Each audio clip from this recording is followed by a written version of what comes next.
بسم اللہ الرحمن الرحیم۔ السلام علیکم سامعین محترم، یقیناً سب آپ خیریت سے ہوں گے۔ آج کا ہمارا موضوع ہے عبرت امیز باتیں۔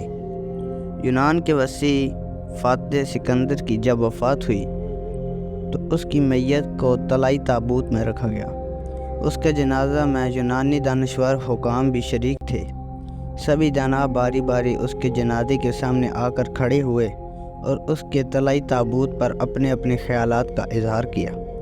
اس نے مخاطب ہو کر اس کے جنازے پر عبرت انگیز باتیں بیان کی۔ پہلے نے اس طرح بیان کیا، یہ بادشاہ اس سے قبل سونے کو چھپاتا تھا، لیکن آج سونے نے اس کو چھپا کر رکھا ہے۔ دوسرے نے کہا، وہ پوری روئے زمین پر سے گزرا، ہر جگہ چڑھائی کی اور قبضہ کر کے اسے اپنی مالکیت کا حصہ بنا لیا، لیکن اسے اپنی پوری دنیا سے صرف چند بلشت زمین قبر کے لیے نصیب ہوئی۔ تیسرے نے کہا، دیکھو زندگی کے میٹھے خواب کس طرح رک گئے ہیں اور آسائش و عیش و عشرت کا سایہ کیسے زائل ہو گیا ہے۔ چوتھا بولا، اے سکندر، اس وقت آپ کو اپنے ایک ہاتھ ہلانے کی طاقت بھی نہیں ہے، جبکہ تیری تاریخ بتاتی ہے کہ تو نے ایک ہاتھ سے پوری دنیا کو ہلا کر رکھ دیا تھا۔ پانچویں نے کہا، سکندر، تجھے اتنی وسیع دنیا تنگ اور چھوٹی نظر آتی تھی۔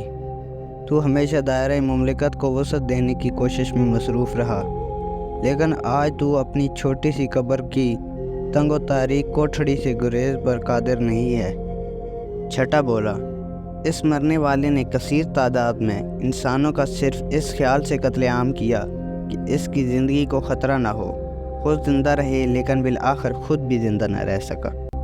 ساتویں نے اس طرح اظہار خیال کیا، تیرا کل کا تکبر اور آج کی تواضع کس قدر برے ہیں، کیونکہ تواضع اگرچہ قابل ستائش ہے، لیکن جب اختیاری ہو تیری تواضع مجبوری بن گئی ہے۔